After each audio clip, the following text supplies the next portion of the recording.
بسم اللہ الرحمن الرحیم۔ السلام علیکم ورحمۃ اللہ وبرکاتہ۔ محترم ناظرین، آپ دیکھ رہے ہیں ہمارا یوٹیوب چینل HF اسٹوڈیو۔ میں ہوں آپ کا میزبان حافظ محمد افضال فروقی۔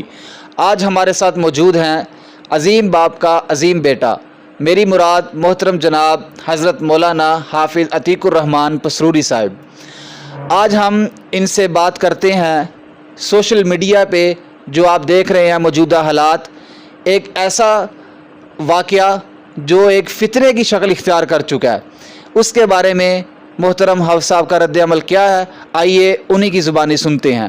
جی حافظ صاحب، یہ آپ جو دیکھ رہے ہیں سوشل میڈیا پہ، یہ جو آج کل حالات بنے ہوئے ہیں کہ کچھ عالم جو ہیں ایک دوسرے کے خلاف جو باتیں کر رہے ہیں، اس کے بارے میں آپ کیا کہنا چاہتے ہیں؟ اما بعد فاعوذ باللہ السمیع العلیم بسم اللہ الرحمن الرحیم۔ العلماء ورثۃ الانبیاء۔ افضال فروقی صاحب میرے بہت ہی محترم بھائی ہیں، دوست ہیں۔ افضال فروقی صاحب، سب سے پہلی بات یہ ہے کہ علماء کو، ایک عالم دین کو یہ بات عیب نہیں دیتی۔ بالکل۔ میں امن پوری صاحب کے یا ابو یحییٰ نور پوری صاحب کے ساتھ نہیں ہوں، یا میں عمر صدیق صاحب کے ساتھ نہیں ہوں۔ وہ آندے نے نا تڑا نہیں کٹن دیا ایک سائڈ دا۔ میں یک طرفہ بات نہیں کر رہا، میں بات انصاف کی کر رہا ہوں۔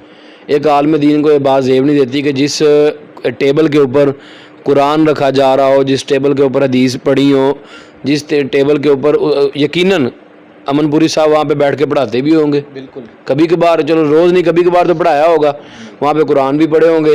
بلکہ میں اکثر تفسیروں میں تصاویر میں دیکھ رہا تھا کہ وہاں پہ تفسیریں بھی پڑھی ہوئی ہیں، مختلف کتابیں بھی پڑھی ہوئی ہیں، جن کے برابر، بلکہ میں کہوں گا جن سے اونچا عمر صدیق صاحب کا پاؤں ہے۔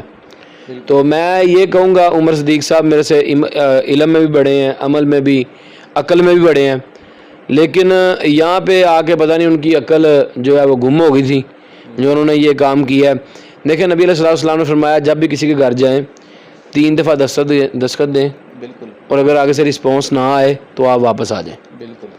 وہ وہاں پہ جا کے 1 دفعہ نہیں، 2 دفعہ نہیں، 3 دفعہ وہاں پہ جا کے فون کرتے۔ دیکھیں فون کرنا بھی دستک دینے کے ایک برابر ہی ہے، بالکل مترادف ہے۔ وہ وہاں پہ فون کرتے واپس آئے تھے۔ دیکھیں انہوں نے جا کے کئی کالیں کی ہیں انہیں، پھر ان کو بلایا ہے، پھر ایک مدرسے کے اندر اس کے استاد کو اس کے طلباء کے سامنے، شاگردوں کے سامنے ذلیل کرنا، پنجابی سے کہاں گا پڑھنا، بالکل۔ ایک کتھوں دا دین ہے، یہ دین ہمیں یہ سبق دیتا ہے۔ اور ویسے بھی میں ان کی بہت زیادہ عزت کرتا تھا اور کرتا رہوں گا۔ جی ہمارے محترم ہیں، اپنی جگہ پہ وہ ان کا ایک اپنا ذہن تھا، شاید ان کو یہ بہتر لگا ہو، لیکن میرا ذہن یہ کہتا ہے کہ بچہ ہوں، ایک عالم دین تو نہیں ہوں، لیکن چلو عالم دین لوگوں علماء کا چلو شاگرد ہوں، نوکر ہوں، خادم ہوں۔ نوکر خادم ہونے کے ناطے میرا ذہن یہ کہتا ہے کہ عمر صدیق صاحب نے 100 میں سے 100% غلط کیا ہے۔ نمبر 1۔ نمبر 2، میں سوشل میڈیا پہ دیکھ رہا تھا بعض بھائیوں نے پوسٹر لگائی ہوئی تھی، اگر جی عمر صدیق صاحب امن پوری جگہ یا عارفی صاحب کو لاؤندے نا تے اے لت اتنے رہن جوگی نہیں سی رہنی۔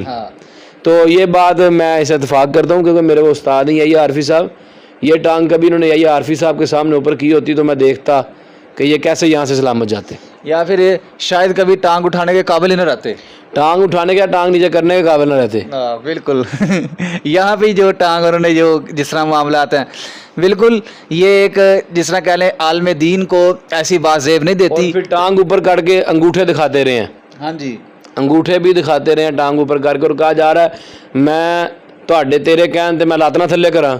او بھائی اللہ سے ڈرنا چاہیے، کیا پتا اللہ تینوں لات تھلے کرن دا موقع ہی نہ دے، میں سیدھے الفاظ کہاں دے۔ جی جی، میں جیسے شیخ ایک حدیث بھی ہے کہ ایک آدمی کو رسول پاک نے دیکھا وہ بائیں ہاتھ سے کھانا کھا رہا تھا، یہ اس طرح کی حدیث ہے، یہ آپ ذرا ہمارے ناظرین کے سامنے رکھ دیں۔ فرمایا تھا کہ سجے ہاتھ نہ کھانا کھا، بھی انہوں نے کہا جی نہیں میرا سجے ہاتھ نہیں کھانا، کھبے نہیں کھانا، نہیں میں جا پھر پوری زندگی کھا ہی نہ سکے، تو چشم فرق نے دیکھا اس کا دایاں ہاتھ شل ہو گیا۔ اور اگر موت کو یاد کرتے عمر صدیق صاحب، آخرت کی فکر ہوتی، کبھی بھی یہ کام نہ کرتے۔ نبی علیہ السلام نے پوچھا نا صحابہ سے کہ بھائی موت نو کنا یاد کر دیو؟ بعض صحابہ نے کہا جی میں نے جا کے اپنے جانوروں کو چارہ ڈال لینا ہے، بعض نے کہا میں نے دودھ دھو لینا ہے۔ تو نبی پاک نے صحابہ بڑی لمبیاں گلاں کرن دے ہو، میں محمد نو پوچھو میں موت نو کنا یاد کرنا صلی اللہ علیہ وسلم، میں کتنا یاد کر دیں؟ فرمایا میں سجے پاسے سلام پھیرنا تے مینوں دل دے اندر گمان ہوندا کہ پتہ نہیں مالک الموت نے کھبے پاسے سلام پھرن دینی ہے کہ نہیں. اللہ اکبر. اور حضرت علی سے پوچھا علی موت کو کتنا یاد کرتے ہو؟ حضرت علی نے کہا مولا علی، جی جی انہیں مولا مشکل کشا بھی کہا جاتا ہے. جی بالکل. کہنے لگے اللہ کے نبی ایک منٹ رک جاؤ میں جوتی پالا ذرا. ایک پاؤں ڈال لیا تھا دوسرا ڈال رہے تھے. نبی پاک نے فرمایا علی بڑی لمبی گل کرتی ہے یار، میں محمد کو پوچھ میں موت نو کنا یاد کرنا صلی اللہ علیہ وسلم. فرمایا جڑا سا اندر چلا گیا پتہ نہیں اس مالک الموت نے باہر آن بھی دینا کہ نہیں. تو جو لوگ گڈیاں بھر کے سرگودے گئے نے شاید انہاں دے دل چ گل ہوندی کہ پتہ نہیں اللہ نے واپس آن دا موقع دینا کہ نہیں دینا. تو ایک عالم دین سے جا کے اس کے گھر بدتمیزی کرنا. دیکھیں مدارس علماء کے گھر ہیں، بالکل اسی طرح مساجد علماء کے گھر ہیں. آندے نا مولوی دی مسجد کتوں تک دوڑ کتوں تک مسجد تک. تو اس لیے علماء کے گھر ہیں، کسی کے گھر جا کے بے عزتی نہیں کرنی چاہیے. بلکہ میں امن پوری صاحب کے جو ان کا جو تھا کیسے کہتے ہیں جذبہ حوصلہ اس کو داد دیتا ہوں، سلام کرتا ہوں. دیکھیں اتنی بدتمیزی کے باوجود بھی وہ ہنستے رہے ہیں، بالکل ہنستے رہے ہیں. اور نمبر 2 میں یہاں پہ اوور آل جتنے علماء ہیں سب کو ایک بات کہوں گا بچہ ہونے کے ناطے کہ دیکھو قبر کے اندر سوال یہ نہیں ہونا یزید مسلمان تھا یا کافر تھا. یزید کے بارے آپ کو سوال نہیں قبر میں ہونا. مولانا عمر صدیق صاحب آپ کو سوال نہیں یزید کے بارے ہونا کہ جی تسی انہوں پھڑ کے جنم جوارن تو رہے ہو. آپ کو سوال ہونا من ربو کا، من نبیو کا، ما دینو کا. ان سوالوں کی تیاری کریں، نہ کہ یزید کے ساتھ یزید کے بارے مناظروں کی تیاری کریں. بالکل ان سوالوں کی تیاری کریں. قبر کے اندر یزید کا سوال نہیں ہونا. اگر میرے سے کوئی سخت بات کہی ہو، کسی کو میں نے کہہ دی ہو، اور کسی عالم دین کو یا کسی کو بھی کہہ دی ہو تو میں معذرت چاہتا ہوں. اور اسی لیے میں نے یہ موقف اختیار کیا ہے کہ میرے اساتذہ جو ہیں وہ بھی اس بات سے بڑا غصہ ہیں، بڑا پریشان ہوئے ہیں. دیکھیں عمر کا لحاظ کر لینا چاہیے.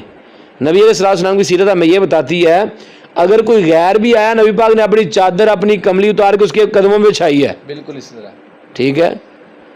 دشمن کی بیٹی یا بہن آئی ہے نبی پاک نے اپنی چادر اس کے سر پہ رکھی ہے، کسی کے نیچے بچھائی ہے.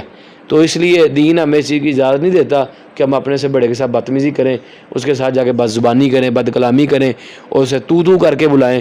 تو اس لیے اگر میں نے کوئی بات بری کی ہے تو میں خدا را معذرت چاہتا ہوں. لیکن میرا جو موقف تھا، جو میرے دل کی بات تھی وہ میں نے کر دی ہے. جی آگے واللہ عالم. جی محترم ناظرین، جیسا کہ آپ نے سوشل میڈیا پہ دیکھا ہے کہ ان کے مدرسے میں جا کے ان کے ساتھ حتیٰ کہ گالیاں تک دی گئی ہیں. ایک عالم دین کی زبان سے گالی یہ ایک بالکل کہہ لیں متضاد چیز ہے. ایک عالم ہو ایک گالی دے، یہ دونوں الگ چیزیں ہیں. گالی جاہل آدمی دے اس کے زبان پہ اچھی لگتی ہے، حالانکہ گالی اچھی چیز نہیں ہے. کیوں؟ دیکھنے والا کہے گا جاہل اس نے گالی دی ہے. لیکن ایک عالم دین کو دوسرے عالم دین پہ گالی دینا اور اس کے اوپر آوازیں کسنا یہ قطعاً اسلام اجازت نہیں دیتا. حتیٰ کہ یہاں تک کہ یہ بھی اکثر سننے میں آ رہا ہے کہ امن پوری صاحب حافظہ اللہ تعالی، محترم عمر صدیق صاحب اس وقت پیدا بھی نہیں تھے ہوئے جب سے یہ صحیح بخاری پڑھا رہے ہیں. جی بالکل. لیکن آج اگر چاہتے ہیں کہ اللہ کی بارگاہ میں، عمر صدیق صاحب سے میری درخواست ہے کہ اگر چاہتے ہیں کہ اللہ کی بارگاہ میں ہمیں معافی ملے تو سب سے پہلے آپ اپنا ویڈیو کلپ بنا کے وہ آپ سوشل میڈیا پہ چلائیں، اپنے معافی نامہ. کلپ نہیں جی، میں کہتا ہوں آپ جائیں وہاں پہ. جی جو آپ نے اہل حدیث اور بھی جتنے مسالک کے لوگ ہیں جن کے آپ نے دل دکھایا ویڈیو کلپ پہ ان سے معافی مانگیں، اور امن پوری صاحب اور ابو یحییٰ نور پوری صاحب حافظہ اللہ ان کے پاس جائیں، جا کے ان سے معافی مانگیں، جو کچھ آپ نے کیا معافی مانگیں، پھر انشاءاللہ اللہ تعالیٰ آپ کو معاف کرے گا. وما علینا الا البلاغ المبین. جزاک اللہ خیر.